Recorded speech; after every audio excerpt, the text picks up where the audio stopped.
c'est une femme authentique, drôle et sincère que j'ai rencontrée il y a plus d'1 an à Nice, autour d'un apéro, après avoir échangé pendant longtemps avec elle sur Instagram. Elle incarne à elle seule les belles rencontres rendues possibles par les réseaux sociaux. Dominika Zielinska est volubile, téméraire et engagée. Sa belle énergie contagieuse et sa nature avenante cachent pourtant des moments difficiles et une réflexion intense sur son métier de boulangère pas comme les autres. Car cette autodidacte, qui a commencé à faire son pain chez elle, avant d'en faire un choix de carrière, aurait beaucoup à apprendre à certains professionnels. Dans cet épisode, Dominika nous livre sa vision de la boulangerie moderne, qui a beaucoup à voir avec un retour aux sources. Elle partage sa manière d'utiliser les réseaux pour transmettre ses valeurs, et elle revient sur l'étape capitale qu'a représenté pour elle, femme immigrée, le fait de voir son nom de famille affiché sur la devanture d'un commerce en France. Pour toutes ces raisons et de nombreuses autres que vous découvrirez dans cet épisode, j'ai grand plaisir à partager avec vous le parcours de Dominika aujourd'hui. Si vous aimez ce podcast et que vous voulez m'aider à le faire connaître, laissez un commentaire et 5 étoiles sur Apple Podcast ou sur votre appli de podcast préféré. Vous êtes prêts à passer à table ? Je suis Adeline Glibota et voici le portrait de Dominika Zielinska dans Girls in Food. Bonjour Dominika Zielinska. Bonjour Adeline. Est-ce que tu peux te présenter aux auditeurs de Girls in Food ? Oui, je m'appelle Dominika Zielinska, j'ai 46 ans, je suis maintenant depuis 20 ans à Nice, donc moitié polonaise, moitié niçoise, on va dire comme ça. Beau mélange. Oui. Eh bien, j'ai un fournil, pas comme les autres, dans le Vinis. Ah, tu vas nous raconter ça en détail. Si on revient en arrière dans ton enfance, est-ce que la cuisine, c'était quelque chose d'important dans ta famille ? Complètement. Ah. Pour moi et pour ma grand-mère. Ma mère, non. Ouais. Ma mère, c'était une 68 art à la polonaise, actrice, donc elle était plus dans le théâtre que dans le fourneau. Mais moi, j'avais très tôt un goût pour la cuisine, c'est clair. Ok. Et qu'est-ce que ta grand-mère t'a transmis alors justement Je pense que les odeurs, Ouais. surtout. Est-ce qu'il y avait un plat du dimanche ou un plat de fête particulier chez toi ? Plat de fête, oui. Donc, je pense que comme dans beaucoup de pays de l'Est, c'est pierogi, donc dévoilé d'une différente manière. Donc, en gros, c'est des grosses ravioles. Si on les compare aux ravioles italiens qu'on peut connaître, c'est des grosses ravioles demi-lune, farcies avec la choucroute confite et les champignons. Et ça, c'est un délice. Peut-être au micro, ça a l'air comme ça, un peu bizarre, mais c'est absolument délicieux. On a l'eau à la bouche. Et toujours dans ton enfance, est-ce qu'il y avait un métier qui te faisait rêver ? Alors, mon premier désir de métier, c'était travailler dans une usine et mettre le lait dans la bouteille et la fermer avec un petit opercule métallique. D'où ça venait ça ? Ça fait rêver. J'ai vu à la télé. Ok. Je pense que ces machines qui passaient comme ça, qui m'ont complètement ébloui. Après, les choses ont évolué quand même, oui. Oui. On en est loin aujourd'hui. Et ton tout premier job, le premier métier qui t'a valu un petit salaire Apprenti journaliste, à l'âge de 15 ans. Et ben voilà, oui. Après le cours de lycée, j'allais dans un magazine culturel qui racontait la vie culturelle à Varsovie, donc varsovienne. Eh bien, je recueillais toutes les informations sur les actualités culturelles. J'aimerais bien qu'on revienne sur le tout début de ton parcours professionnel. Parce que si aujourd'hui tu as un fournil, ça n'a pas toujours été le cas. Tu n'as pas été boulangère à Varsovie. Alors, raconte-nous un petit peu. Moi, j'ai lu que tu avais fait que tu as été historienne.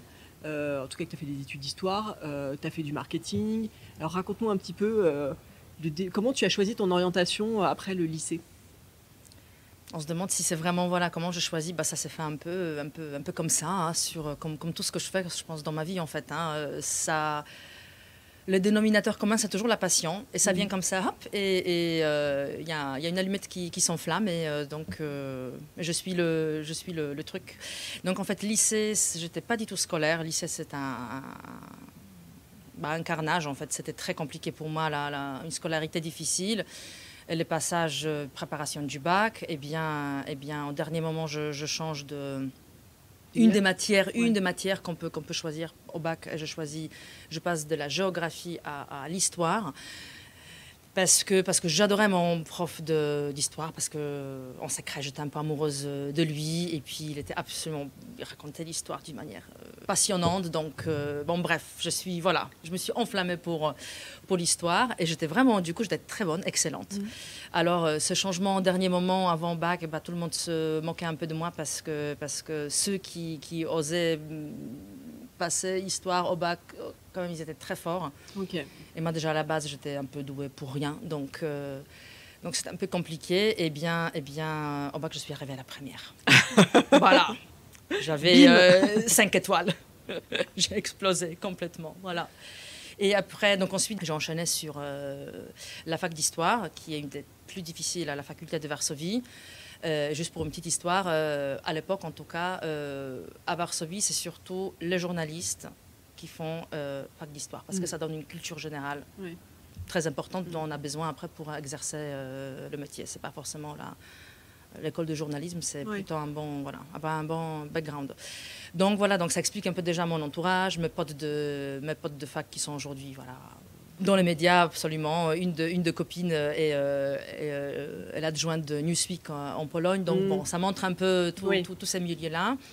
Alors effectivement, donc c'était très difficile. La première année, à l'époque en tout cas, il y avait des examens pour accéder à la faculté. Donc j'arrive vraiment dernier 10 personnes qui sont admises un peu in extremis. Donc il faut que j'ai de très bonnes notes. J'ai d'excellentes notes, tout en travaillant en même temps parce qu'il fallait du coup que je paye mes études. Okay. Même si ce n'était pas beaucoup, mais bon, quand on est étudiant, oui, bien sûr.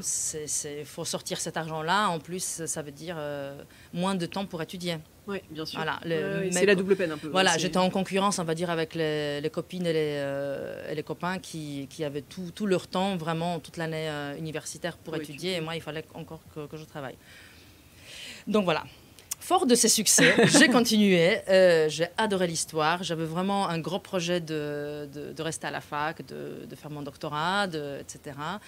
Je me suis spécialisée dans le bas Moyen-Âge, époque mérovingienne. J'ai fait vraiment une thèse là-dessus. Donc toutes les lectures étaient en français. Donc j'anticipe la question, pourquoi la France? Est-ce que ça fait longtemps que je parle français? Oui, ça fait un petit moment déjà. Eh bien bon, mais c'est vrai que bon, je m'intéresse à plein de choses et aussi c'était les années vraiment 2000, donc c'est 10 ans après la chute de Berlin.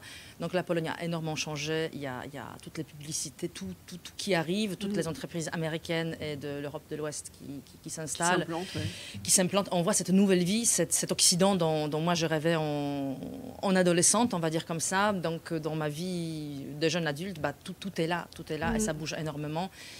Et puis un jour, je me dis, avec l'énergie que j'ai, passer ma vie dans une bibliothèque, je pense que un jour, ça va exploser devant un livre, donc vaut mieux se diriger vers autre chose. Donc du coup, tout en continuant la fac d'histoire, en préparant ma thèse, j'enchaîne déjà les études en marketing pour travailler dans une boîte de com. Comment se passent tes premières années dans ce milieu-là ? Qui est assez différent quand même. C'est différent. Bah oui, mais il y a tellement à apprendre. Enfin, tout me passionnait. Hein.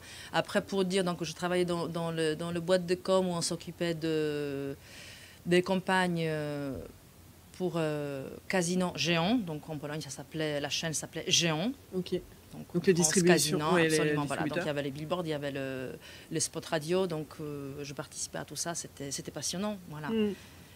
Et j'ai lu que tu as commencé aussi à travailler à un moment pour le groupe Yves Rocher. Oui, donc pendant 3 ans, j'étais chef marketing chez Yves Rocher à Varsovie. Donc là, c'était plus tout ce qui est point de vente, marketing dans le point de vente, dans le magasin, mais passionnant également. Et est-ce que c'est avec cette entreprise que tu as fait la transition vers la France ? Non, je l'ai fait toute seule comme une grande. D'accord. En fait. Je donnais ma démission.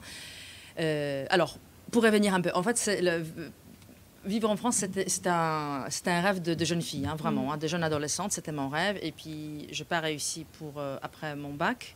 Je n'ai pas fait mes études en France. J'ai essayé, mais ça n'a pas marché. Erasmus, ça n'a pas marché. Après, au niveau boulot, je savais que ça ne pouvait pas marcher non plus chez Yves Rocher parce qu'il y a une politique du groupe qui est telle et telle. Je ne sais pas si c'est très intéressant, mais en tout cas, je savais que ça ne pouvait pas Tu n'aurais pas d'opportunité, en tout cas, ouais. Ça ne pouvait pas se perdre, ça se faisait dans aucun pays, quoi, en fait, voilà. Donc, le groupe Yves Rocher ne fonctionne pas comme ça. Et sincèrement, je n'avais pas trop envie non plus, forcément, de continuer dans le marketing. Ça ne m'intéressait plus. Je pense que j'arrivais à un bout de quelque chose, fin du cycle, ça ne m'intéressait pas vraiment. Je ne savais pas trop qu'est-ce qui m'intéressait, mais en tout cas, je ne voulais plus vivre en Pologne. J'avais vraiment envie de réaliser mon rêve, voilà. Mon rêve d'ado, de faire ma vie en France, et de faire autre chose, de vivre autrement, de faire tout construire autrement. Ailleurs. Sans savoir vraiment comment. Donc, j'ai donné ma démission. J'ai vendu tous mes livres que j'avais de l'époque de la fac, donc 2000 exemplaires. Donc, j'avais vraiment un pincement encore énorme. C'était un grand moment dans ma vie, de me dépouiller, de laisser quelque chose qui était très important pour moi. Je calculais que j'avais le moyen financier pour transporter 12 cartons. À l'époque, c'était par la poste, donc ça coûtait cher. Je dis, bon, allez, on y va pour 12 cartons. Donc, voilà.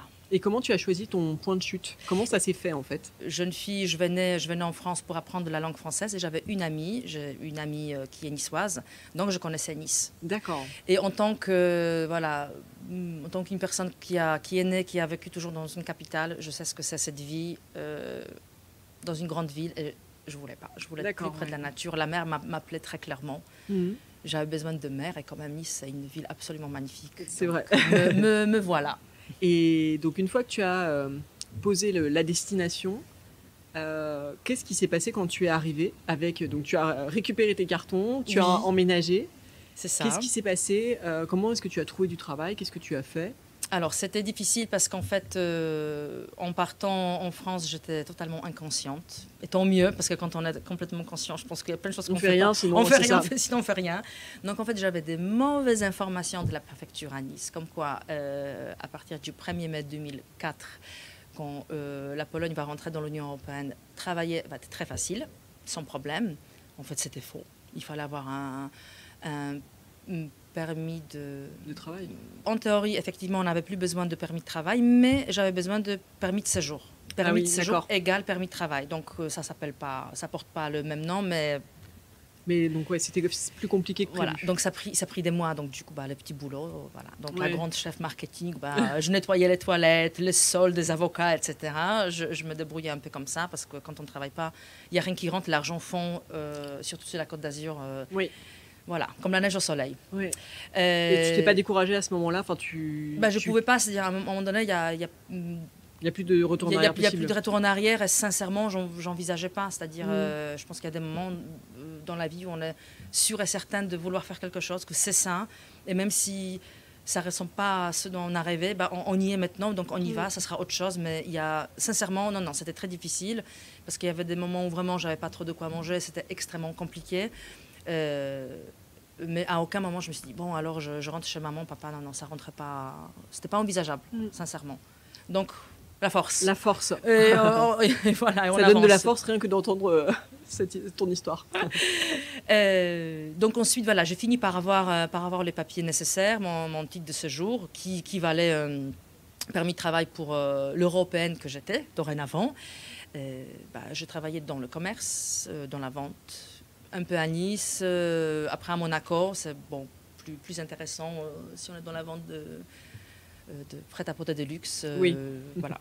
Et au niveau de boulot en lui-même et au niveau de salaire, évidemment, pour me sortir des mois passés dans une situation compliquée. Ouais. Oui, absolument. Après, je suis tombée amoureuse, je rencontrais le papa de ma fille. Donc, ma vie a de nouveau changé. Je pouvais un peu plus me vraiment poser la question, qu'est-ce que je veux faire? Est-ce que c'est à ce moment-là que le pain est rentré dans ta vie? Pas du tout, aussi. Pas encore. Non, on repart encore à l'école. Alors, je fais 1 an d'école, une année de Villatiol, c'est l'école d'art, l'école des arts plastiques. Voilà, c'est l'école d'art plastique à Nice, où voilà, croquis, dessin, peinture, couleur. Donc tu avais aussi ce talent-là, cette envie-là. Je pense que ça vient de famille. Même, voilà, ma mère, elle est actrice, metteuse en scène, scénographe. Donc déjà, elle réunit plein de talents. Donc j'ai vraiment vécu dans ça. Donc oui, je pense que j'avais un besoin, voilà, d'expression artistique. Voilà. Donc je fais cette école-là. En même temps, je fais un cursus à la chambre de métier pour devenir peintre décoratrice qui a un métier. Et à côté, voilà, je nourrissais tout ce nouveau métier que je rêvais d'exercer avec le côté purement artistique pour vraiment pouvoir bien dessiner. Eh bien, ça arrive un peu au moment, c'est dans le 2004, 2003, 2004. Et sincèrement, c'est un moment où, en fait, c'est plus vraiment à la mode. Hein. Peintre décorateur, on en fait encore un peu à Nice, les façades, mais c'est plus vraiment un métier qui... Porteur, enfin... Pas du tout. Tu trouvais pas de travail ou tu... C'était difficile. Sincèrement, c'était difficile. Et les copines de ma promo, c'était un peu pareil, quoi. C'était assez compliqué, en fait. En même temps, voilà, bon, il y a ma fille qui arrive, donc voilà. Les solvants et les échelles, c'est pas trop... Oui, c'est pas très compatible. C'est pas trop compatible, donc ça s'est un peu dilué. Pour être honnête, ça s'est un peu dilué comme ça. Okay. Mais je me suis pas laissée abattre. Alors, donc tout ça, tous ces côtés, on va dire, tout cet amour pour les couleurs, pour la décoration, je me suis dit, il faut que je trouve quelque chose. Eh bien, je montais une entreprise sur Internet. C'était plutôt un peu le moment, voilà, 2008-2009. Oui. C'est le boom de tout le business sur Internet. Livres personnalisés pour enfants. Et personnalisé avec le sticker, ça veut dire toute l'histoire était à l'intérieur du livre, elle était composée de manière à ce qu'on puisse mettre le sticker avec la photo de... la photo photoshopée de l'enfant incrustée dans le dessin, dans les stickers, où on veut. Donc, comme ça, vraiment, il y avait l'enfant, non seulement il y avait son prénom et son visage, mais en plus, vraiment, c'est un peu interactif, quoi. Interactif, bah, il mettait le sticker où il voulait. Voilà. Donc, ça, je montais tous ces projets-là. J'ai eu cette entreprise 2 ans. J'ai eu l'opportunité de la vendre à notre entreprise qui était spécialisée dans les livres personnalisés en général. Et je profitais de cette occasion. Oui. C'était un bon moment. Oui. Voilà. Mais je trouve ça super intéressant quand même, tu vois, de tout ce que tu as fait. Et même le côté peintre, décoration, etc. Je trouve que quelque part, on le ressent dans ton fournil aujourd'hui. Enfin, il y a un vrai œil... artistique. Parce que l'esthétique, c'est très important. Tu viens de vendre ton entreprise. Oui. Qu'est-ce que tu repars de zéro à nouveau, professionnellement? Alors, je repars voilà, de zéro à nouveau. Et là, voilà, il y a un moment de vie de femme parce que ma fille, elle a 4 ans. Je ne me vois pas retourner travailler chez quelqu'un dans une entreprise parce que forcément, il y aurait des... Oui, les contraintes qu'on incompatibilité, on va dire, horaire. Mon conjoint, il a une entreprise, donc déjà, lui, il est, voilà. Oui, il a déjà... Tout est rempli, tout l'espace est rempli, en fait, par lui et par son travail. Alors, j'hésite de dire, je suis dans la situation où je me mets, comme toutes les femmes, on se met dans la situation d'ajustement par rapport à cette vie familiale. Ouais. Donc, c'est le choix que je fais à l'époque. Très courant, oui. Très courant, voilà. Donc, je fais ce choix qui n'en était pas vraiment un, en fait. Et à contre-cœur, mais je le fais. J'estimais que c'était la meilleure solution pour ma vie familiale, pour ma vie en tant que mère, et pour mon enfant, évidemment, et pour mon couple, bien sûr, c'est de travailler avec mon conjoint. Et ça, je fais quelques années. Jusqu'à un burn-out total et un gros boom. Et c'est là où le pain est intervenu. Ok. Ça a été une manière de reprendre le cours de ta vie de manière... Clairement, mais je pense que vraiment, le pain, il est arrivé dans ma vie vraiment, vraiment pour ça, pour que je reprenne le pouvoir sur ma vie et sur, j'ose dire oui, sur tous mes talents que j'ai. Parce qu'aujourd'hui, voilà, j'ai une entreprise où je peux complètement exprimer toutes les facettes de ta personnalité. Ouais. Alors, raconte-nous justement, on va tirer cette ficelle du pain. Comment est-ce que ça a commencé? Alors, ça a commencé par les graines, les semences qui ne sont pas originelles, qui ne sont pas modifiées, les graines naturelles. Et déjà, à titre personnel, j'avais un potager, c'est quand même important. Donc, je connaissais globalement les sujets de semences modernes F1. Et des semences dites paysannes. Donc, dans mon potager, il n'y avait que les semences que j'achetais chez Cocopelli. Donc, j'étais vraiment, sincèrement, très sensibilisée à ces sujets-là. Est-ce que tu peux nous en dire plus sur, justement, la différence entre les différents types de semences pour lesquelles... Enfin, voilà, Tu as acquis, toi, des connaissances Oui, donc en fait, les semences paysannes, on appelle les semences naturelles, les semences originelles. Ça veut dire pas modifiées par l'homme. Il y a une hybridation naturelle qui s'est faite dans la nature, qui est tout à fait normale. Grâce à ça, on a une telle richesse aussi des légumes et des fruits sur la terre. Mais il y a un business de semences pour donner un bon rendement, un beau fruit avec un bon rendement. Donc, on a le phénomène de première fécondation, ça veut dire premier croisement. C'est pour ça que ça s'appelle F1, fécondation première année. Quand on fait un croisement entre les plantes cousines, en fait, c'est consanguinité, très clairement. On a un phénomène où la plante, elle va exprimer des caractéristiques voilà, qui vont être le rendement, la taille, etc. Après, ça va décliner parce que c'est une hybridation qui n'est pas stabilisée. Il faut 10 ans pour stabiliser une hybridation menée par l'homme. Dans la nature, bon, c'est évidemment pareil également. Donc, il y a un business de business sémencier et basé là-dessus. Et toi, quand tu as commencé à faire ton potager, donc à chercher des semences pour ton jardin, tu as découvert un peu ça et tu es allé à la recherche de semences paysannes. Paysannes, tout à fait, pour le goût et surtout pour le respect de la terre. Parce que si on ne réintroduit pas ces semences dans la terre, si on ne commence pas à aussi montrer qu'on peut les ressaimer, là voilà, les semences paysannes, si on les ressème de l'année en année, elles vont s'adapter au terroir sur lequel elles poussent. Ils vont mieux combattre les maladies et puis on n'achète pas des semences en fait, on n'a pas besoin de les acheter, c'est surtout ça. Voilà. Et les semences qu'on achète, c'est pas vrai qu'elles sont pas fertiles. Bien sûr, elles sont fertiles, mais les résultats, c'est le résultat de la consanguinité. Donc, deuxième et troisième année, elles vont pas. Elles vont donner des petites tomates comme ça ou des petits fruits comme ça. En gros, c'est très simplifié. Je voudrais vraiment souligner qu'on simplifie. À creuser pour ceux qui souhaiteraient approfondir. Voilà, c'est un sujet complexe. Et c'était pour que les auditeurs aient quand même une vision globale. Une vision de ce que, de toi, ta découverte et de pourquoi ça t'avait amené à réfléchir aussi aux semences de blé. C'est ça. Alors, dis-nous en plus, justement, l'étape d'après. Donc, tu as ton potager. Voilà. Et un jour, je tombe sur une émission sur France 2, des graines rebelles, sur, entre autres, les semences potagères et Cocopelli que je connaissais déjà. Et le reportage est poursuivi par un portrait de Roland Feuillat à Cucugnan avec les blés anciens. Oui, qui est un peu la star des blés anciens. Absolument. De la boulangerie dans cette veine-là. Tout à fait, oui. Et bien, en fait, je découvre un sujet. Sincèrement, je découvre un sujet. Donc, l'ancienne historienne se réveille en moi et j'ai commencé vraiment à faire des recherches, à me renseigner à ces sujets. En même temps, je me dis, ah tiens, il a un site internet, on pourrait acheter la farine. Mais je dis, bon, bah, vu le prix de la farine, peut-être vaut mieux... Si c'est pour faire des crêpes ou les escalopes panées, c'est clairement dommage.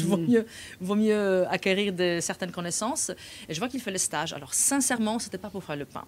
Et d'ailleurs, ceux qui ont passé par le stage chez Roland, ils savent très bien que ce n'est pas un stage comment faire le pain, mais comment comprendre son pain à lui, en tout cas. Oui. Donc, il y a une partie, voilà, on va dire théorique sur la généalogie de blé, les semences, et moi, c'est ça, les antennes, toutes les alarmes s'allument, c'est ça qui m'intéresse. Clairement, c'est ça qui intéresse. Et donc, je fais ce stage chez lui, donc c'est 3 jours à Cucugnan, 3 jours de stage, donc 4 jours en tout avec l'arrivée et départ, donc c'est quand même...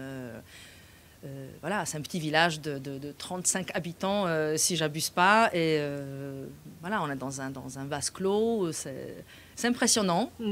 C'est impressionnant. Il y a beaucoup de gens, voilà, on passe des moments très forts. Ouais. Roland, c'est quand même une personnalité.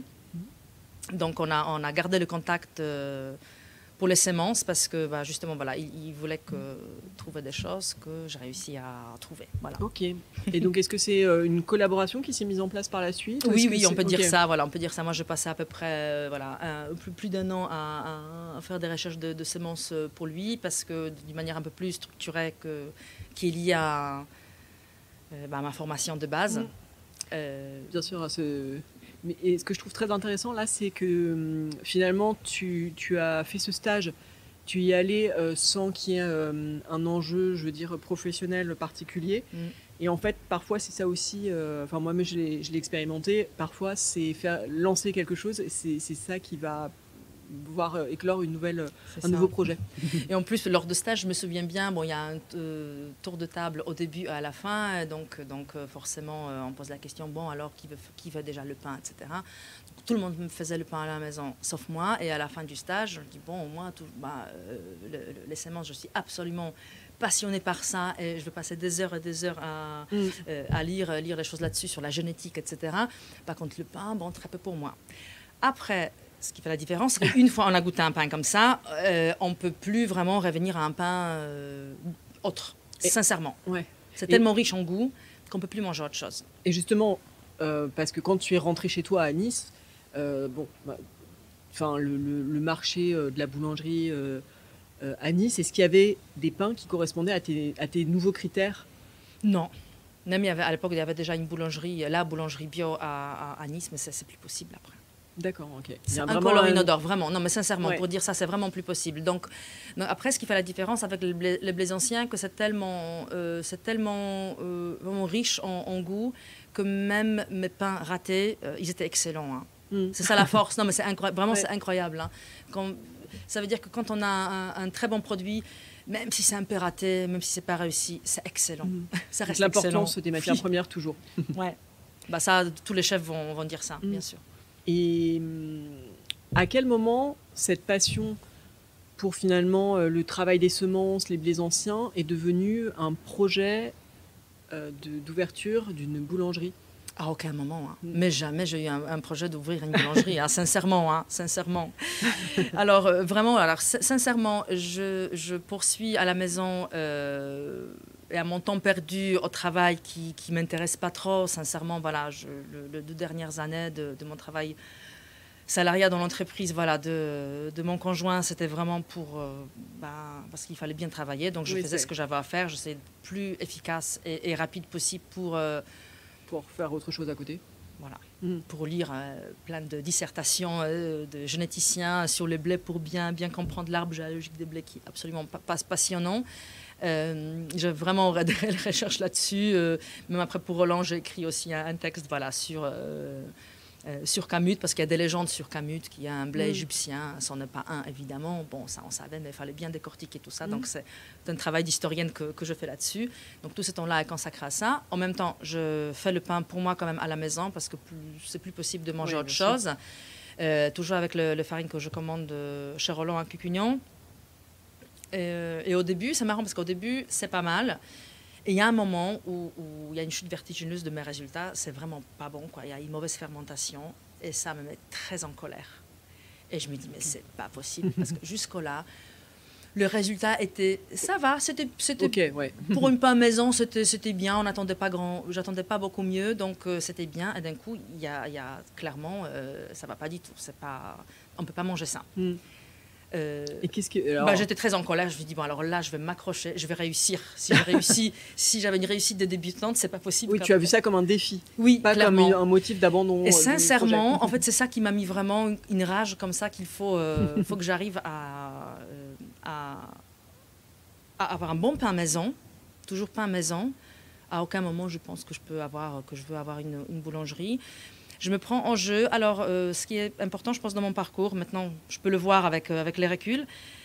Alors, je réussis pas. Et qu'est-ce que je fais au début? Je vais sur Internet. Alors, bien sûr, je peux poser la question à Roland, etc. Par SMS ou par téléphone, on ne va pas non plus résoudre tous les problèmes. C'est impossible. Je fais, pour moi, la démarche que tout le monde a dû faire, qui a déjà fait le pain à la maison. Je vais sur Internet et je lis qu'est-ce qu'il faut. Alors, et là, je tombe sur des choses qui me sont étranges et que je n'arrive pas à intégrer. Ma personnalité, je ne fonctionne pas comme ça. Donc, il y a des mesures, des températures, des pH, il n'y a que des chiffres partout. Un mode opératoire extrêmement compliqué. 40 minutes de pause. Après, on fait ci, après, on fait un geste comme ça, après, température comme ça, après, des rabats ou des trucs. J'arrive pas à intégrer. J'essaye de le faire, je réussis pas, c'est encore pire. Mon pain encore moins bon, j'ai pas envie de dire réussi, mais vraiment moins bon, pas mangeable. En tout cas, qui reflète pas l'excellente farine que j'ai entre mes mains. Et on sent bien que c'est pas le bon chemin. Donc là, je me dis bon, alors je vais arrêter tout ça. même si tout le monde apparemment réussit avec cette... Oui, ces méthodes. Cette feuille de route, voilà, ces méthodes comme ça qui sont très, très mathématiques. Je dis, bon, je vais essayer de faire comme à ma sauce. À ma sauce, en plus, au niveau de timing, qui correspond à mon rythme de vie, avec un enfant, avec un boulot. Oui. Parce que le feuille de route que vous lisez sur Internet, mais on dirait qu'il faudrait faire que ça, en fait. Oui, c'est ça, toutes les 12 heures, il faut faire... Être là avec une petite sonnette, enfin, c'est pas possible, en fait. Et c'est même pas agréable. On a envie de vivre, voilà, n'est-ce pas? Et ben voilà, et ça c'est mon chemin en fait. Simplement, j'ai mon levain que je fais comme plus ou moins au pif. Il est toujours très bien, il est très vivant, toujours très bien. J'ai jamais de problème. Maintenant je peux partir, enfin ça m'arrive plus, mais si je pars 2 semaines, des fois je fais un test, je le mets en frigo, 2 semaines plus tard il est magnifique. Juste il suffit de la rafraîchir. Tu vis pas dans la terreur. Non, absolument, voilà. Il faut pas vivre dans la terreur. Et le pain, il va être toujours bon. Donc tout est très cool, très bien. Et mon pain, il est vraiment comme ça. Il n'est pas du tout technique. Oui. Vraiment. Je suis à l'opposé de tout ça. Et c'est comme ça comme ça que je le vis. Mais il n'y a que ce chemin-là qui était compatible avec ma personnalité.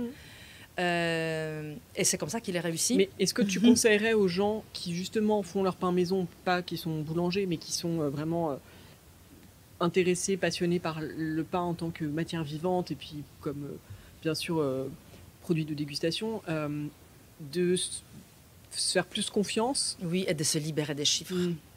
Arrêter les calculettes, vraiment. J'aime bien une comparaison parce que des fois on me demande mais comment tu fais sans le fiche de route comme ça précise, comment tu sais que ça va être bien la température, etc. J'ai pas besoin de thermomètre pour savoir que ma fille a une fièvre. C'est vraiment ça. Il faut être à l'écoute. Il faut faire très... l'attention et l'empathie qu'on porte à l'autre être vivant. Ça peut être une personne, mais ça peut être aussi... en l'occurrence, le levain et la pâte qui forcément va devenir... on va la rendre vivante. Et à partir du moment où on fait corps avec cette matière et on se fait confiance, on lui fait confiance à elle, on lui laisse une marge de manœuvre aussi, ça peut que... Pas de stress, ça peut que être bien, vraiment. Et à quel moment s'est passé alors le grand... Le grand saut. Ouais. Alors, il y a un petit grand saut et le grand, très grand saut. Les petits grands sauts, c'est quand je décide que c'est quelque chose que vraiment que je veux faire. Je veux vendre ce pain-là parce que il est très bon, il est excellent. Et il y a certainement des restaurateurs qui vont être intéressés à Nice. Et je pense que en fait, c'est mon émancipation qui se joue là aussi. Oui. Quand même, tu commences à tâter le terrain. La femme qui se réveille, en fait. Voilà. Donc oui, je trouve mes premiers clients, un bar à jus bio qui fait des tartines aussi, voilà, healthy food de premier à Nice. Donc c'est mon pain, c'est sur mon pain qui sont faites les tartines. L'épicerie Locavor qui une fois par semaine vend le pain. J'avais un aide énorme de la part de chef de Contremerle, un restaurant à Vence qui m'a énormément aidé. Il m'a dit, écoute, ton pain, tous les vendredis, tu me livres la quantité que tu peux fournir. À l'époque, avec 2 fours domestiques immenses. Ah oui. Donc, j'ai cuisé toute la nuit pour pouvoir livrer mardi matin la quantité maximale pour moi pour me montrer déjà et puis pour pouvoir assumer la commande qui était libre quand même, mais pour un restaurant c'est un minimum, bien sûr, minimum de quantité. Et puis c'était grâce à ça que j'ai pu financer mon premier four semi-professionnel. Qui était, si j'ai bien compris, installé chez toi dans ton garage. Dans mon garage, absolument. Donc voilà, donc on passe de cuisine dans le garage. Donc voilà, c'est ça, c'est ce petit grand saut. Avec 2-3 livraisons par semaine à Nice. Après, je commence à travailler avec les Biocorp, donc ça c'est la course-poursuite qui commence avec les fournées le matin, la douche pour moi, le petit déjeuner pour ma fille que je dépose à l'école. Pendant que le pain est reçu, je reviens vite fait, je peux faire le four à chauffer pour 2e fournée. Et c'est sympa, mais on voit très vite la limite de tout ça, que c'est invivable. Donc ça durait 1 an et demi, c'est rythme invivable. Et est-ce que tu vois qu'il y a un marché en fait pour pour ce pain qui est vraiment différent de ce qui existe, sur le Oui, il y a marché. marché parce que c'est vrai que très, très rapidement, en fait, il y a le retour de gens qui disent mais moi, je mange plus de pain. Donc ça veut dire d'un rien, on passe à une consommation, à un retour au pain. Donc ça, c'est très fort d'entendre ça. Ouais. C'est pas qu'on va plus à la boulangerie A pour aller à la boulangerie B, qu'on change de pain A à pain B. Vraiment, on passe de rien à un renouveau du pain. Donc ça, c'est très très fort. Et c'est une clientèle qui est extrêmement forte. Ça, c'est sûr. Donc tu vois qu'il y a en plus un potentiel économique quelque part. Oui. Et quand est-ce que tu as fait le grand saut, c'est-à-dire t'installer? Voilà, et le grand saut est lié avec ma vie personnelle parce que je décide de me séparer. Et donc, du coup, il n'y a plus de maison, il n'y a plus de garage surtout, donc il n'y a plus de lieu de travail. Ouais. Je descends à Nice, au centre Nice. Avant, j'habitais sur la hauteur de Nice. Je descends avec ma fille et en fait, j'ai rien parce que je n'ai pas de travail. J'ai que ce pain-là. Et ce pain-là qui était fait dans un garage où j'ai encore un accès, on va dire, limité, mais bon, c'est très court terme. Voilà, je ne peux pas veux pas continuer à faire concevoir mon avenir de cette manière-là. Voilà. Donc là encore, il faut louer zéro. Voilà, donc il faut louer un appartement pour moi et ma fille. Il faut louer un petit local au centre Nice. Ce qui paraît un peu compliqué financièrement, en fait. Sincèrement, bon, je n'ai pas grand-chose, donc ça paraît impossible. Et ben, je trouve, en fait, vraiment, je trouve. Ok. Et pour ça, justement, parce qu'on entend souvent, j'ai souvent des retours de femmes, qu'elles soient chefs, en tout cas qui se lancent dans un lieu, que ce soit un restaurant ou un commerce, qui me disent j'ai eu beaucoup de mal à ce que les banques me suivent dans mon projet. Est-ce que toi, tu aurais des conseils à donner pour justement, quand on se lance sur un projet, qu'est-ce qui fait que ça fonctionne? En tout cas, comment on trouve un lieu? Comment on fait que on nous fait confiance? Oui, alors je ne suis pas un bon exemple pour donner des conseils parce que déjà pour cette première installation, aucune banque ne m'a suivi. Je n'ai même pas osé demander une banque parce que ce n'était pas possible. C'est du bric-à-brac, une femme qui arrive, qui dit je fais le pain à la maison, dans mon garage, et puis maintenant je fais on allait me prendre pour une folle, donc ce n'était même pas envisageable. Non, en fait, je fais toutes les rues de Nice dans un centre proche, sans être un centre d'or, auquel je n'aurais pas l'accès au niveau financier. C'est comme à Paris, sûrement, voilà, il y a des petites ruelles où c'est centre, mais en fait, juste ces coins de rue, il n'y a rien. Toutes les portes sont fermées. Enfin, on voit des petits locaux qui sont fermés, il ne se passe rien. Je me suis dit, je vais mettre des affiches. Et forcément, il y a quelqu'un qui peut-être veut louer. Ah, ok. Donc, je fais comme ça. Après, je vois dans la rue que j'ai choisie, j'ai bien vu que c'était une porte. Donc, je sais bien que c'est un local qui est en longueur. Donc, je sais qu'il est petit. Et à côté, il y a une annonce pour un grand local qui n'est pas pour moi, mais j'appelle quand même. Et les messieurs, ils louent aussi local que j'ai vu que c'est une porte. Donc, je me dis, ça, c'est pour moi, c'est tellement petit. J'ai un peu négocié les prix. En fait, je l'ai convaincu que c'était pour moi. Il fallait qu'il me le loue.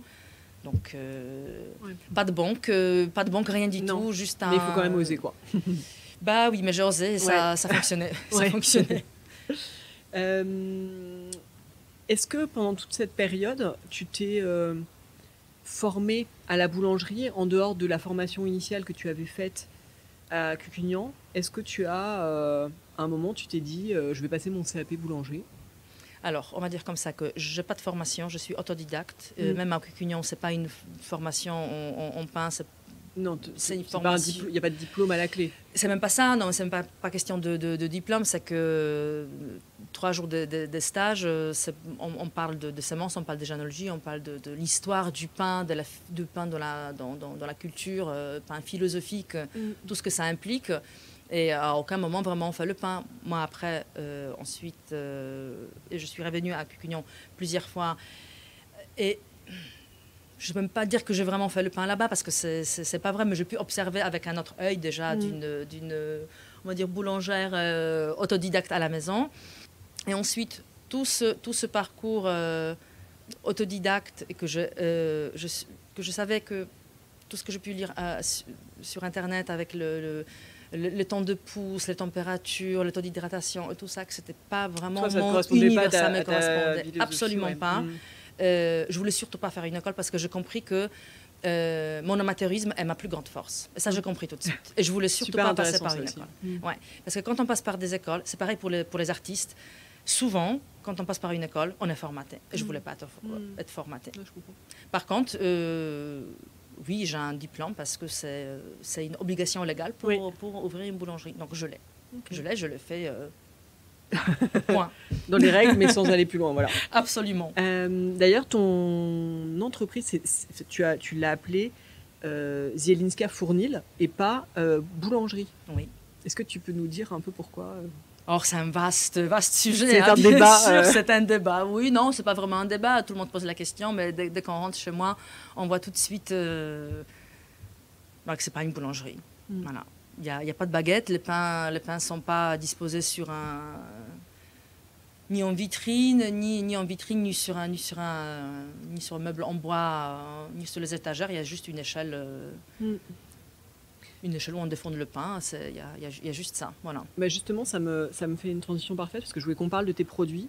Donc, forcément, uniquement des pains au blé ancien, du levain naturel, pas donc de produits qu'on peut trouver classiquement en boulangerie traditionnelle, donc baguettes, croissants, choses comme ça. Pain de campagne, non. Moi, je pas sais de pas campagne, ce que c'est. pain complet, etc. Voilà. Non, il n'y en a pas. Alors, raconte-nous un peu comment tu fais tes créations, parce qu'il y a plusieurs pains différents quand même. Comment est-ce que tu crées, comment est-ce que tu inventes tes produits Qu'est-ce qui guide ça, en fait, le choix de...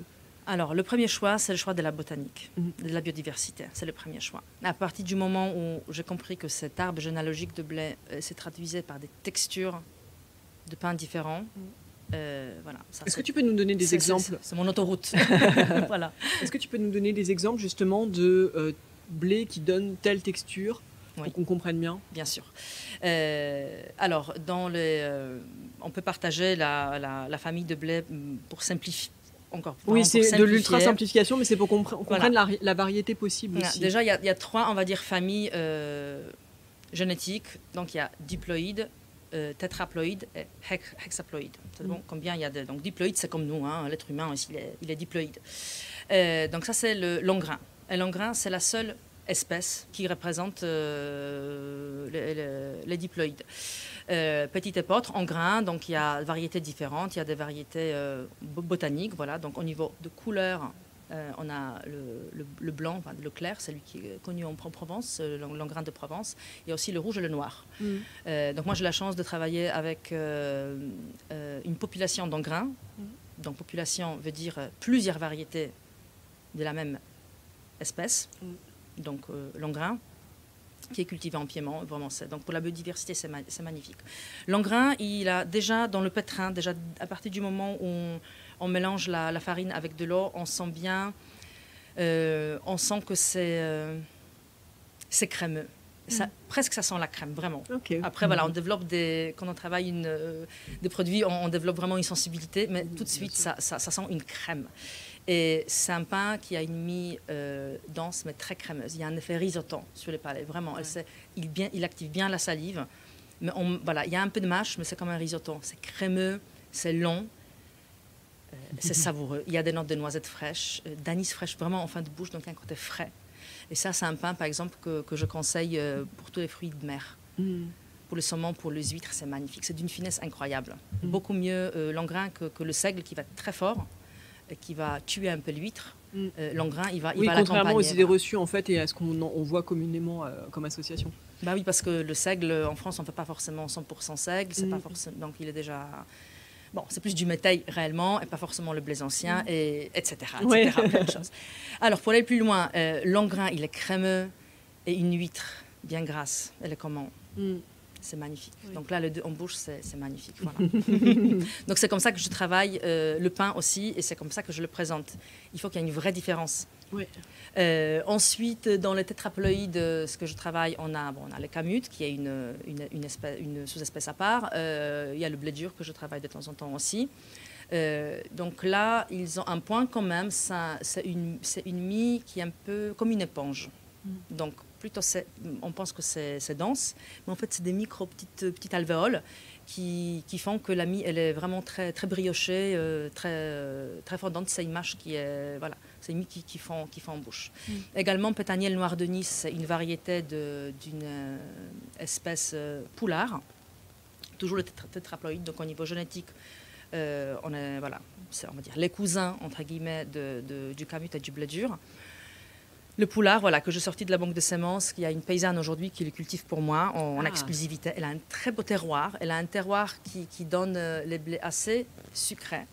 Donc ma pétanielle noire de Nice a un côté, a des arômes miel de fleurs, c'est très léger. C'est une mie qui est très dense, mais extrêmement fondante. Donc clairement, il faut imaginer un cake. Vous voyez, on coupe une tranche, on a l'impression que c'est dense. Mais en fait, c'est un petit nuage en bouche. Il est magnifique avec tous les fromages coulants. Il y a ce côté mielleux qui complimente le... Voilà, qui ajoute du côté sucré au fromage. Et c'est explosion en bouche. C'est magnifique, vraiment. Et quand on fait des produits avec un tel engagement, une telle qualité, qu'on en parle avec tellement de passion... mais que par ailleurs on ne propose pas les produits classiques de la boulangerie. Comment est-ce qu'on peut concilier cette exigence en fait et en même temps la réalité commerciale? Est-ce que tu as tout de suite trouvé ton public? Parce que tu es passé de... tu fournissais des professionnels à... dans ton local, c'était un local qui était malgré tout dans la rue, donc les gens pouvaient venir t'acheter du pain. C'est aussi une forme de pédagogie en fait vis-à-vis des clients qui ne sont pas habitués à ça. Comment tu as concilié tout ça? Vaste question. Alors juste pour un petit aparté, effectivement ce premier local donc à Nice, ce petit local avec une seule porte, tout petit, 25 mètres carrés, toilettes comprises, four compris, enfin elle est farine, donc il ne reste pas grand-chose. À la base, c'est un labo. C'est vrai que mes clients, c'était des Biocorp, donc les revendeurs, et c'était quelques restaurateurs. Donc des grands restaurateurs, donc comme le Méridien, donc il y avait vraiment, voilà, il y avait du volume, mais c'était, enfin, volume pour moi, à mon niveau. Oui, non, évidemment, mais c'était pas un pain par jour, quoi. Mais non, mais c'était quand même, c'est significatif. Et puis je me suis dit, bon, si j'arrive à avoir 2-3 clients du quartier, de la rue, qui vont sentir que ça, qu'il y a un bon pain, bon, ce serait pas mal. Donc sincèrement, je n'étais pas prête à ça, avoir un client particulier face à moi. Ça s'est fait un peu tout seul, parce que premièrement, j'avais terriblement besoin d'argent. Tout simplement, il y a une réalité. Donc en fait, je me suis dit, bon, je vais mettre des tréteaux avec une planche. Ma fille, quand elle rentrait du collège, je lui disais, écoute, mets-toi, on a quelques pains, on va dans la rue, juste comme ça, vraiment à la sauvage, sincèrement. Hein. Et ça fonctionnait en fait. Ça fonctionnait, les gens ont commencé à rentrer. Après, l'hiver est arrivé, il fallait bien reculer, fermer la porte. Même à Nice, il fait froid. Et la porte était opaque, c'est-à-dire on ne voyait rien. Donc si je fermais la porte, oui, il n'y avait plus rien. Et bien, les gens, ils rentraient quand même. Donc ça, c'est incroyable. Ouais. Donc ça m'a donné beaucoup de force. Et après, tout s'est joué sur 3 mois, en fait, qui étaient assez intenses. Ça veut dire que je fais les tournages pour le Carnet de Julie. Sur France 3, c'était une émission où j'étais invitée par Dominique Lestang du restaurant La Merenda, un fameux restaurant à Nice. Voilà. Et avec la maison Barral, Nathalie Barral, qui fait les pâtes fraîches, une maison bien connue à Nice. Donc c'était eux, les 2 stars de cette émission Noël provençal de Julie. Donc Dominique m'a invitée à cette émission. Donc ça m'a emmené des clients. Est-ce que les gens ont commencé à se déplacer pour t'acheter ton pain? Oui, tout à fait. Par rapport à des gens qui étaient déjà dans le quartier Oui, tout à fait. Il y a toujours comme ça que les gens se déplaçaient pour moi. Et en fait, après, il y a le Covid. Donc, il y a un blond. Il y a un blond pendant une semaine. Après, on comprend qu'en fait, je vais survivre grâce à ça parce que du coup, 80% de mes clients, c'était les restaurateurs. Donc, du jour au lendemain, j'ai rien. Mais en même temps, en fait, j'ai les gens qui toquent à la porte, qui appellent, qui veulent du pain et qui se déplacent, qui ont pris l'habitude de réserver, qui est exceptionnel à Nice. Un Niçois, il ne sort pas quand il pleut. Il annule tous ses rendez-vous. Il change tout son planning de la journée. Il ne sort pas et il ne se déplace pas. C'est un client extrêmement volatile, difficile, fragile. Il faut les bichonner. Okay.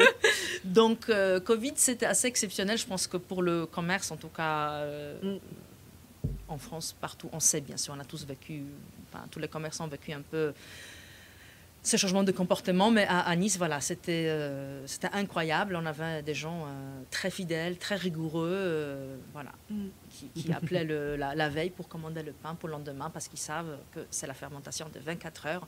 Et plus vite, je ne peux pas. Oui, bien sûr. Juste, je repense à quelque chose dont je voulais te parler.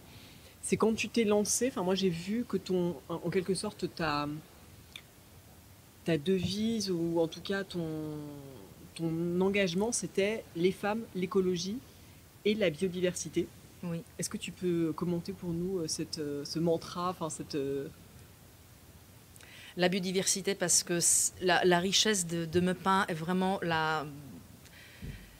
ce qui fait le cœur battant du Fournil, c'est les pains différents. Et ils sont différents par leur sémence. Ça parle tout seul, vraiment. Donc moi, je n'ai pas besoin de créer des pains. Je ne crée pas des pains. Ils se font eux-mêmes. C'est le choix de la farine qui est exceptionnel.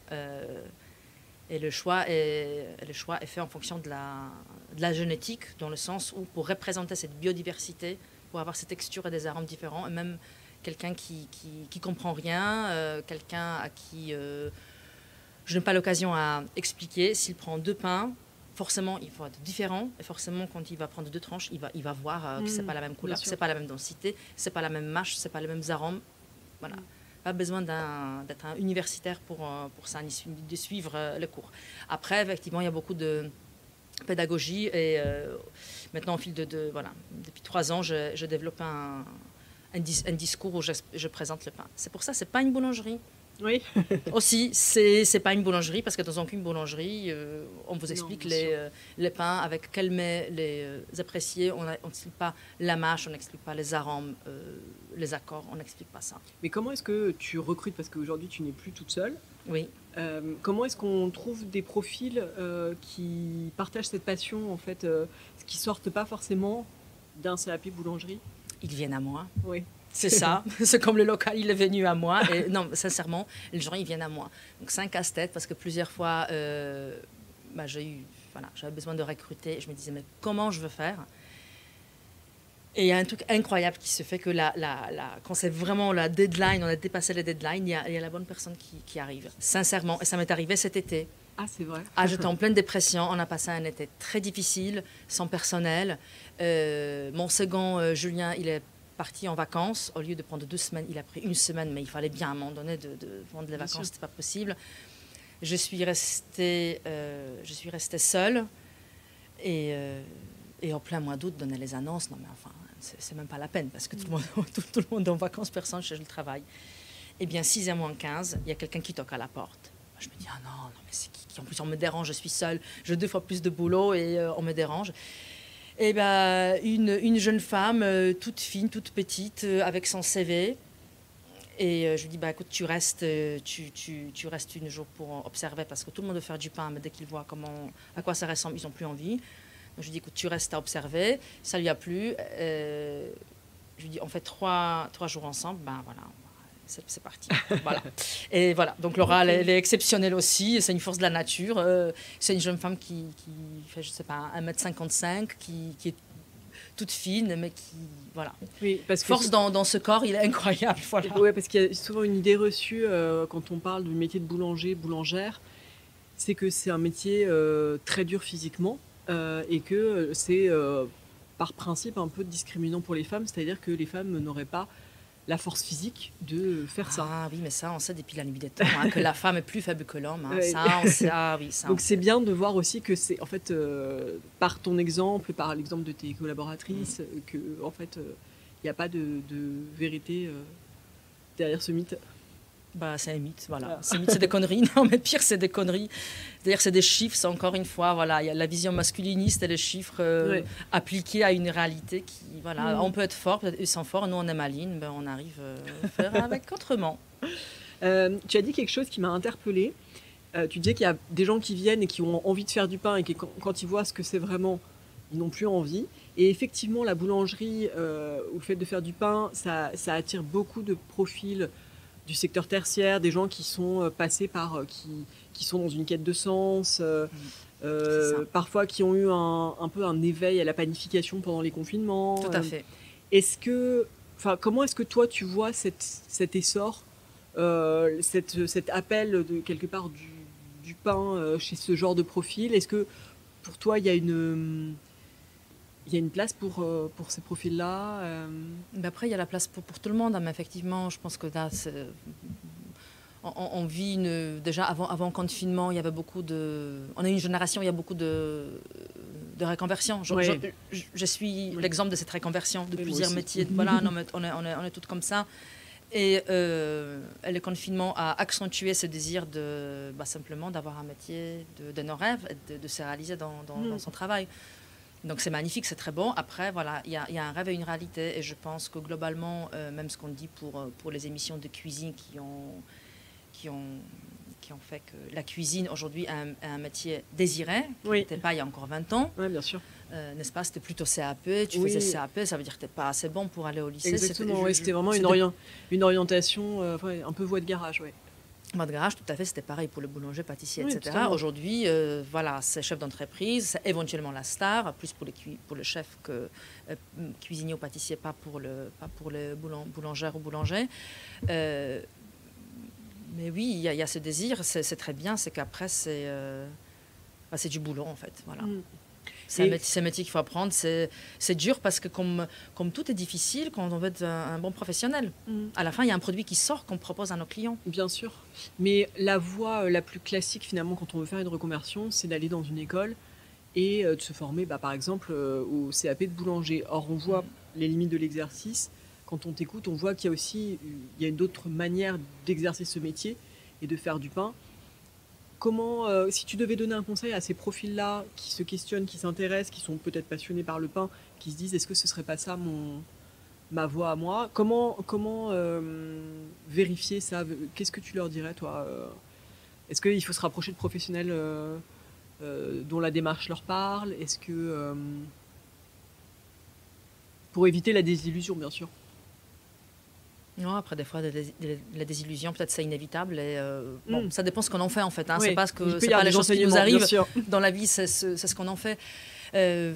Oui, après, voilà, faut faire. C'est sûr que l'idéal, c'est de quand même faire des stages, de faire au moins 2-3 semaines dans une entreprise, mais pas forcément la boulangerie, même la restauration, parce que c'est des métiers de bouche. Voir à quoi ça ressemble. Ça peut être un traiteur, ça peut être un pâtissier, ça peut être chef de cuisine. Mon second, Julien, il est chef cuisinier que je débauchais d'un restaurant, en fait. Ah oui. Voilà. Donc, reconversion dans la reconversion. Je l'ai tout appris. Ouais. Mais de toute façon, quelqu'un qui vient faire le pain chez moi, je l'apprends. Il fait comme je veux. Chez moi, on fait comme je veux moi. Voilà. Et justement, donc, quand tu as ouvert ton fournil, tu es aussi devenue patronne. Oui, patronne, c'est ça. Oui. Et comment ça s'est passé, cette partie-là? Après, quand tu as eu des employés, il y a le management. Et puis, il y a faire du pain, il y a tout le reste qui est aussi à la charge d'une patronne. Là, je suis à fond dedans.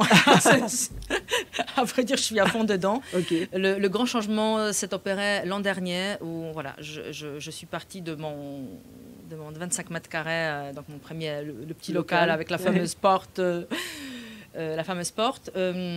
Pourquoi je suis partie? Parce que c'était plus possible, en fait, vraiment. C'est-à-dire, le four, il était devenu trop petit. Je pouvais, pour les raisons techniques, c'était impossible de monter des chambres supplémentaires. Et à un moment donné, bon... Tu ne pouvais pas pousser les murs. Voilà, on se met à l'évidence, alors il faut aller ailleurs. Bon, si on va ailleurs, on fait autre chose. Et encore un peu sur un coup de tête, parce que je me suis confiée à une amie restauratrice à Nice, que je cherchais un local, si jamais on parlait. À Nice, c'est souvent de bouche à l'oreille. C'est un petit village, en fait. Et puis elle me dit, oui, écoute, je visitais un local, mais en fait, c'est pas du tout pour moi, ça me convient absolument pas. Mais je pense que pour toi, ça va être merveilleux. Et ben, j'ai vu ce local, je dis, tiens, c'est super. Et on est encore en deuxième confinement, donc j'ai réussi à négocier le prix pendant le deuxième an. J'étais tranquillement assise dans mon canapé, pas de stress, parce que le temps, il était lent pendant le confinement. Bien sûr. Tout était lent, n'est-ce pas? Donc, j'ai fait cette chose-là que j'aurais pas fait dans d'autres conditions. Je pense que j'aurais stressé. Pas possible de ne pas avoir ce local-là. Et là, du coup, il y avait ce temps long, il ne se passait rien de toute façon. Donc on avait que ça à faire, de s'envoyer des propositions, de dire ça marche ou ça ne marche pas. Et c'est parti, en fait, comme ça pour les travaux. Et là, on revient à ta question sur la banque. Comment convaincre une banque? Je ne sais pas comment convaincre, parce que mon banquier, à la base, lui, était convaincu. Mais comme aujourd'hui, la structure, tout se termine à Paris, et au final, il m'a fait poireauter tout l'été. pour me dire que finalement, je n'avais pas de crédit. Ouais. Donc, j'ai passé un été un peu sur les aiguilles, j'étais vraiment très stressée. Et juste pour dire que les travaux étaient prévus septembre. J'ai déjà payé mon loyer, j'étais payé double loyer là où j'étais, d'un nouveau local. Oui, donc enfin, j'étais plus, là-dedans, quoi. Donc plus reculer. de recul. Et il fallait absolument faire des travaux, c'était pas possible. Je récupérais une librairie, donc bon, c'était juste pas possible. Et en fait, c'est mon expert comptable c'est son amitié, on va dire professionnelle, donc il connaissait une directrice d'une autre banque qui m'a fait rencontrer. En l'occurrence, c'était une Polonaise, donc du tac au tac. Elle m'a monté les dossiers, j'avais toutes les pièces, elle m'a monté les dossiers. Et en 10 jours, j'avais un oui. Donc, comment convaincre une banque, je ne sais pas, mais il faut tomber sur la bonne personne. Oui. Ça, c'est certain. Et parfois, ce n'est pas du premier coup. Et cette personne-là, vraiment, elle m'apportait. Elle apportait mon projet, elle m'a tout bien fait. Elle m'a dit ce qui ne fonctionnait pas, ce qu'il fallait que je change, les modifications, des petites modifications à avec faire. Un petit œil critique quand même. Pour que ça colle, pour que ça plaise à la banque. Elle a fait de la sorte, voilà. Autre facette du métier, des métiers de bouche aujourd'hui, ce qui devient assez important, c'est la communication. Oui. Est-ce que, toi, comment tu l'appréhendes parce que toi, du coup, tu es présente sur Instagram, par exemple. Oui. Tu as aussi participé, alors je ne sais pas si c'est dans le même esprit, mais tu as participé à une émission de télé, oui. La meilleure boulangerie de France. Oui. Est-ce que c'est indispensable aujourd'hui de communiquer, d'être sur les réseaux, d'être en contact direct avec les clients, pas uniquement dans le commerce, mais à l'extérieur? J'en suis persuadée. Vraiment, Instagram, sans ça, je pense qu'il n'y aurait pas fourni le Zielinska aujourd'hui dans le Vigny, ça, sincèrement. Ça veut dire j'ai des clients très fidèles niçois ou de la région en tout cas, qui communiquent avec moi, qui suivent mes aventures là. Voilà, cette semaine, je suis à Paris, donc je poste mes bonnes adresses ou les aventures. Oui, car malheureusement, on n'enregistre pas dans ton fournil. C'est ça. Mais on enregistre dans cette rédaction. C'est ça, c'est bien. La rédaction du magazine Le Chef. Il y a des touristes, il y a des gens qui viennent de loin. Nice, c'est quand même une ville touristique, donc j'ai des étrangers qui viennent de loin, qui me connaissent pas, mais ils me connaissent déjà. Donc ça, c'est une force incroyable. Et on oublie le contact par le message quand même. Nous, c'est comme ça qu'on s'est rencontrés. Voilà, tu vois. Donc ça, c'est quelque chose qui fonctionne. Et je souligne que à 100%, c'est moi qui gère mon Instagram. Okay. Il y a peu d'entreprises... oui, c'est vrai. On va dire comme ça. Il y a une partie des entreprises qui délèguent. Moi, pour l'instant, je trouve que c'est pas possible. Je préfère déléguer d'autres choses. Certaines fournées, certaines cuissons. Des heures passées au comptoir avec mes clients, les heures de vente. Je préfère déléguer ça partiellement que m'occuper de mon Instagram parce que j'ai une communauté qui est très fidèle, très, très attachée à moi, parce que je peux voir à travers les échanges qu'on a. Et si je délègue, c'est plus moi. Et ce qui plaît dans mon Instagram, que c'est moi. Oui, c'est qu'on sent que c'est incarné, il y a quelqu'un derrière. Il y a vraiment une vraie personne derrière et c'est moi. Des fois, je réponds comme ci ou comme ça, mais je suis là.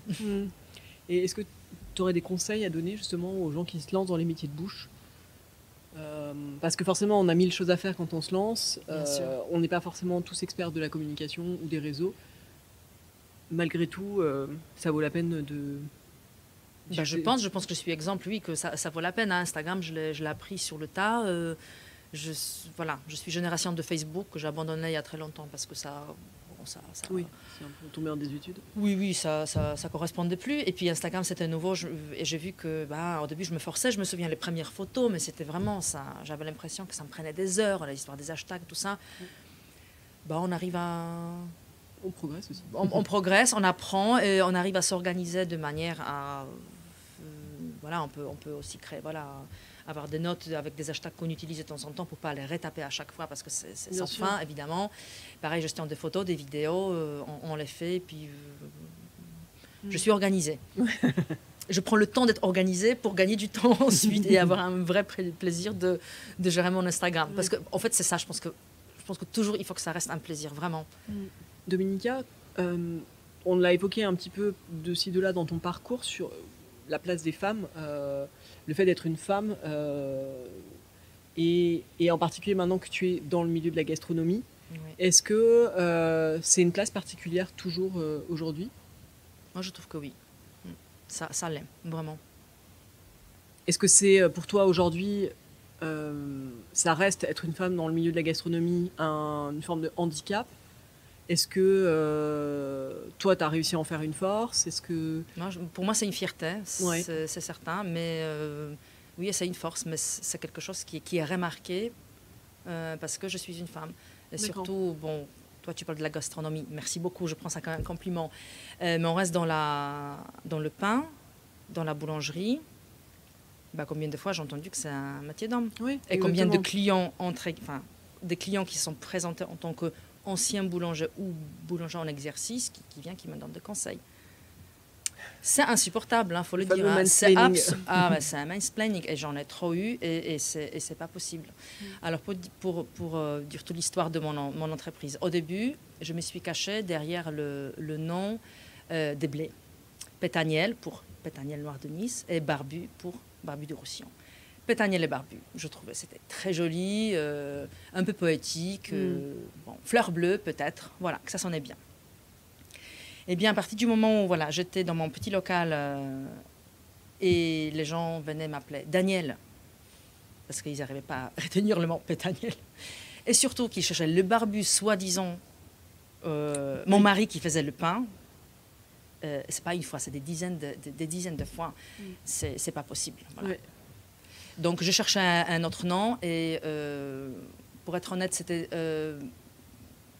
personnellement c'était difficile pour moi de mettre mon nom. C'était un parcours. C'était pas comme ça que je me suis réveillée le matin. Ah tiens, on va mettre mon nom bien gros écrit sur la façade. C'est un cheminement qui est assez difficile pour moi, mais effectivement, il y avait cette histoire de Barbu que c'était plus possible que non, tu voulais pas être une femme qui fait le pain.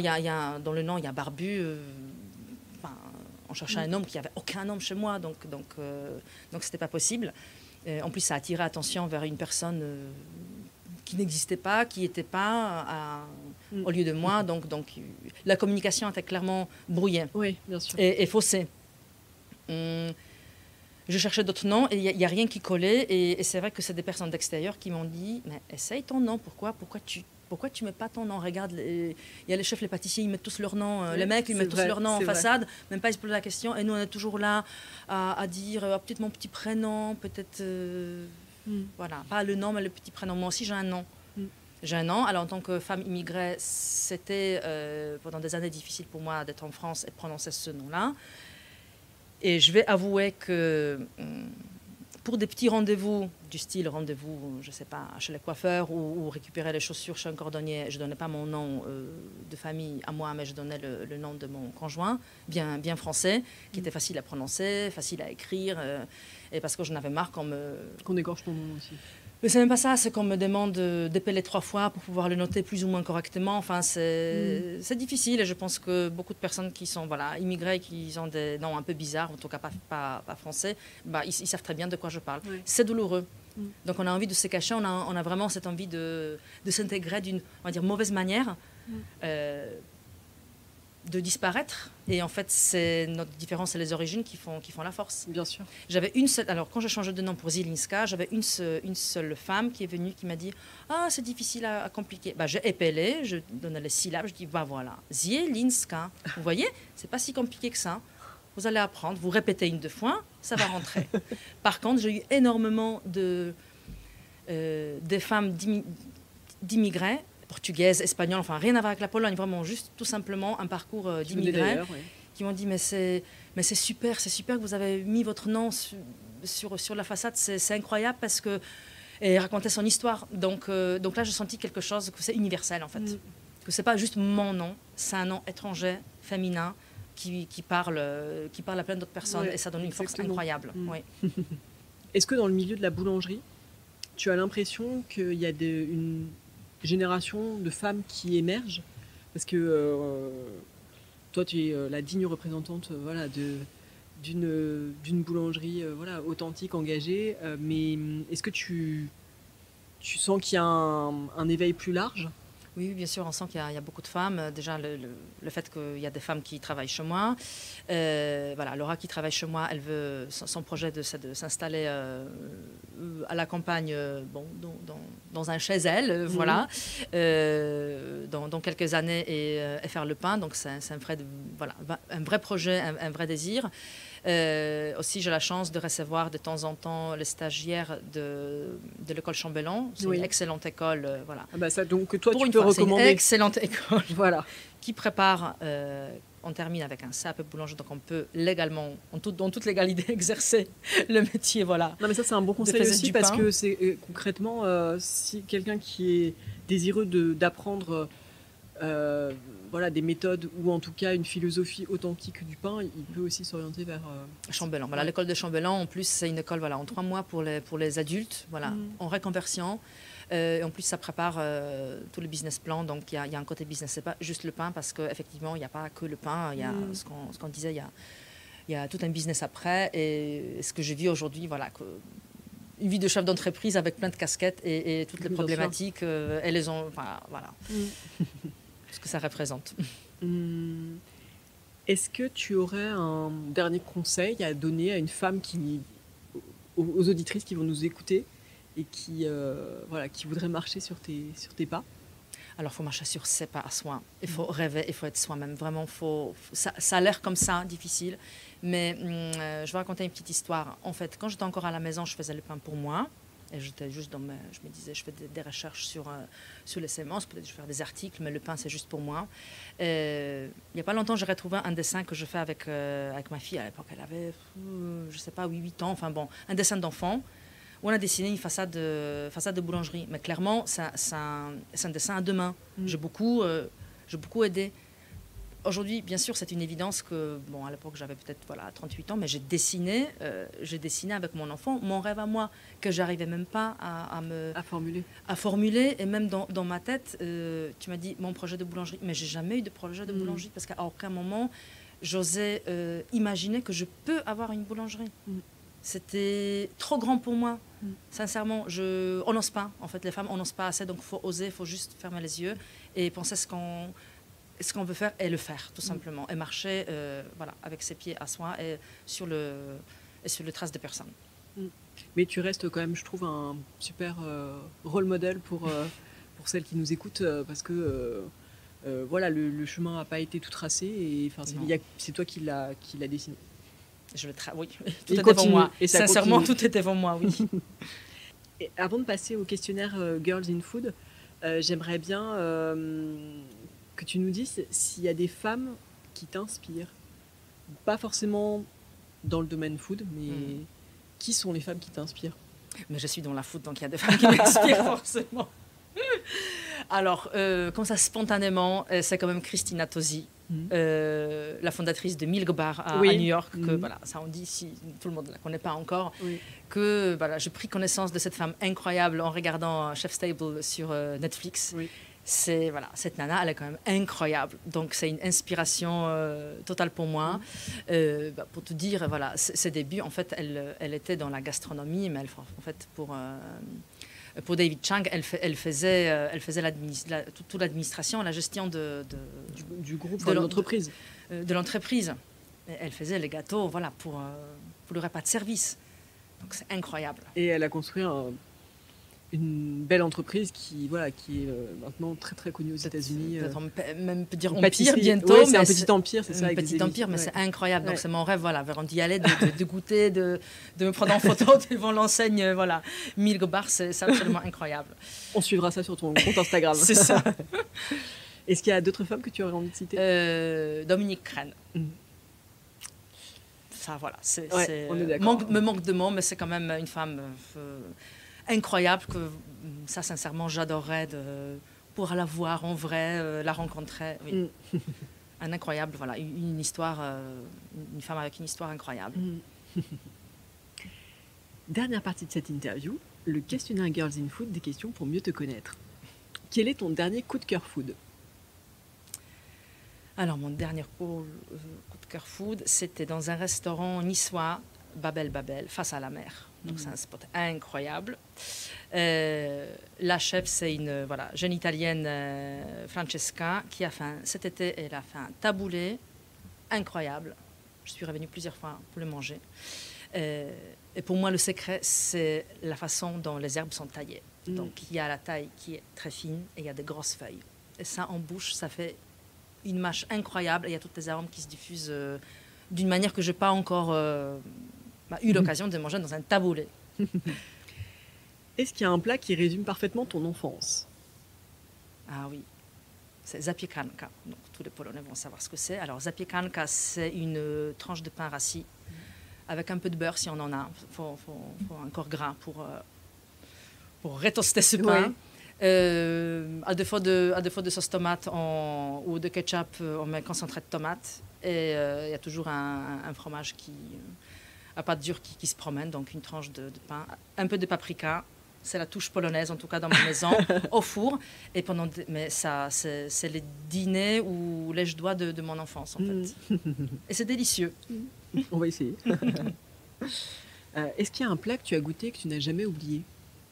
Lors de mon premier voyage en Israël, il y a 10 ans, première fois que je goûtais baba ganoush avec les graines de la grenade.